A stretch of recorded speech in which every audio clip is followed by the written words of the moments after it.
திருவண்ணாமலை, காஞ்சிபுரம், கள்ளக்குறிச்சி, விழுப்புரம் உள்ளிட்ட 11 மாவட்டங்களில் பகல் 2 மணி வரை மிதமான மழைக்கு வாய்ப்பிருப்பதாக வானிலை மையம் கணித்திருக்கிறது.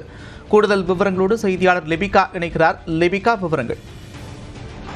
நந்தா, தமிழகத்தில் திருவண்ணாமலை, காஞ்சிபுரம், கள்ளக்குறிச்சி, விழுப்புரம், நாமக்கல், பெரம்பலூர், அரியலூர், திருச்சிராப்பள்ளி, திண்டுக்கல், திருப்பூர், தூத்துக்குடி ஆகிய 11 மாவட்டங்களில் இன்று பிற்பகல் 2 மணி வரை இடி மின்னலுடன் கூடிய லேசானது முதல் மிதமான மழைக்கு வாய்ப்பிருப்பதாக சென்னை வானிலை ஆய்வு மையம் தகவல் தெரிவித்திருக்கின்றது.